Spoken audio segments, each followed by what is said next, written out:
Hush, hush, hush, here comes the bogeyman. Don't let him come too close to you, he'll catch you if he can. Just pretend. She'll be back any minute now.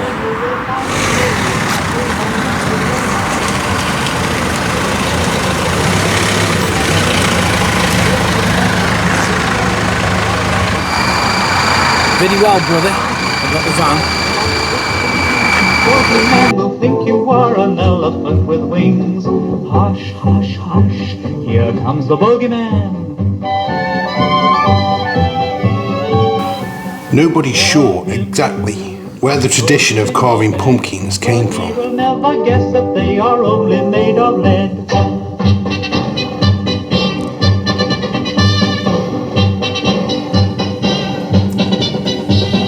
Say hush, hush, he'll think that you're asleep. If you make a lovely snore away, he'll softly creep. Sing with Just what you need this time of year. Bogeyman will run away, he'll think it's Henry Hall. When the shadows of the evening creep across the sky, and your mommy comes upstairs to...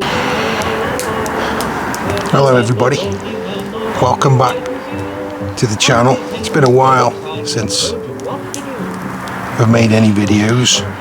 It's like I've had the summer off.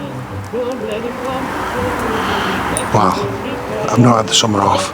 It's sort of work and other commitments sometimes get in the way of making videos, but it's that time of year again. Happy Halloween or Happy New Year.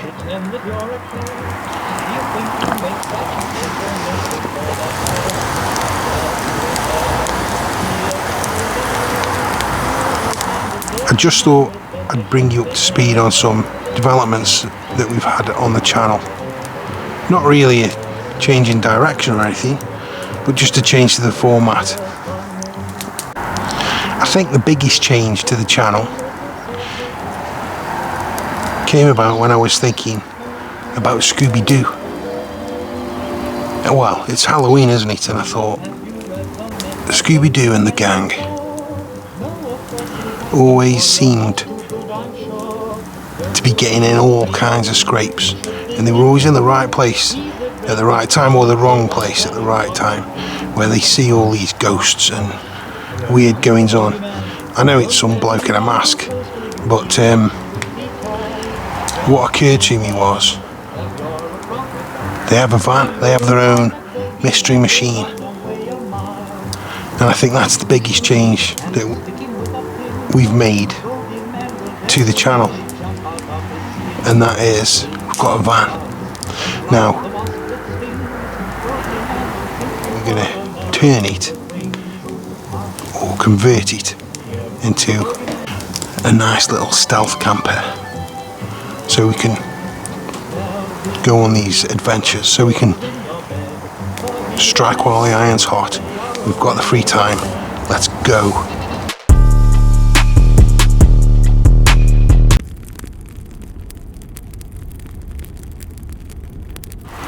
The van's going to play a big part because it'll give us the opportunity to go to all of the places that we include on the channel. Actually be there.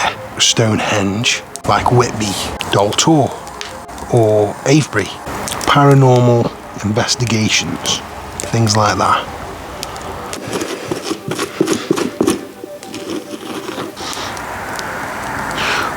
Also, every part of the conversion of this van will be filmed and documented and costed, so you can see exactly what it takes, and who knows, maybe it'll inspire you to do it. I say we, it's me and my brother. We've never done anything like this before,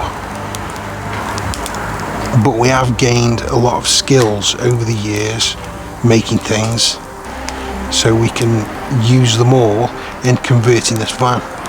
Right, bro, can you tell us a bit more about the van? Yeah, it's an NV200 Nissan. It's quite old, it's 2010, but It hasn't got many miles on it really for the age. It's been looked after. The farmer had it, so it's a bit of a state inside. Does it need any work doing on it to get it on the road, or is it all fine? No, before I picked it up, I went and had the cam belt changed, just to be on the safe side. And there was a suspension arm and I think a ball joint needed doing some knocking underneath. Got that sorted out, and yeah, because I had a full service as well, so it's had oil change. I had a look at all the brakes are done. Yeah, it's in good fettle. So I'm leaving you with the jobs to do. Yeah. What are you doing first? Stripping it out, take all the seats out, take the carpet up, steam clean it, because it's a bit mucky. Yeah, but that'll be the first job, and then from there we'll start converting it. Yeah. Are you excited? Yeah. I'm excited. Project. Yeah. I'm excited. Yeah, but I thought this would be like a precursor. Do a small one first, and then we'll do a bus or something. Yeah. Big one. Yeah, I'm excited by it. Plus, I think it'll give you a time scale of how long a large van would take. A big project. Yeah, because I've seen some videos on YouTube and stuff. Some people take like 3 years on them, but yeah, but over the years we've got a lot of skills under a belt, and I think we can employ them all on a project like this. Yeah, it's exciting. Yeah, love the project.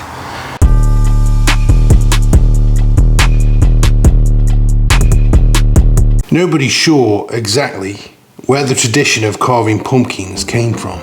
The best guess, I suppose, is from the old Celtic tradition of the Day of the Dead, marking the dark half of the year. They'd light bonfires and have feasts. The bones of the ancestors, especially the head, the skull, will be placed in the dwelling space, inviting the ancestors to eat with them, setting empty spaces at the table. They'd ask questions that would reveal themselves in the dreams that they had that night. The Irish still do this today to celebrate the ancestors. They used to carve turnips into skull-like forms, harking back to the Celtic head cult. And when the Irish emigrated to America, the tradition went with them. But instead of turnips, they used pumpkins, which are native to America. Right, I wonder what dreams I will have tonight. I wonder what my ancestors would have to say. Stop eating raw pumpkin. Scoop it out, usual fashion. Mangle the brains up. And then scoop out the brains. Scoop out the brains. Are they brains? Seeds. Thoughts. Seeds and thoughts. I remember my dad telling me a story about what he called Punky Night in the 1940s when he grew up. And they used to carve turnips, just like the Irish did. We used to call them chonnocks. And he'd call it Punky Night. And he used to sing to us, "It's Punky Night tonight. It's Punky Night tonight. Give us a tanner or give us a bite. It's Punky Night tonight." Something like that. And then he'd go begging door to door. I've also heard it referred to as soul caking, going about asking for soul cakes, though I'm not entirely sure what that is. If anyone watching knows, feel free to let me know. Another origin story of the pumpkin could be the story of Stingy Jack, who invites the devil for a drink and doesn't pay for it. So he outwits the devil in some way or another. And when he died, God doesn't let him into heaven because he'd supped with the devil. So he sends Jack out to the darkest places with only a single burning coal in his lantern. Hence, Jack-o'-lantern.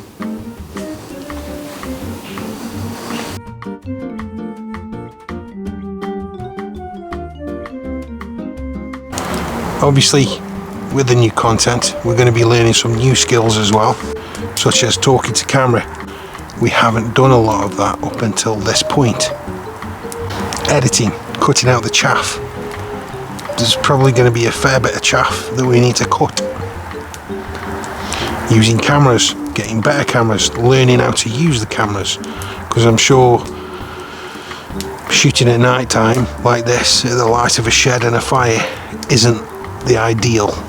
So any comments that you have is going to be massively helpful.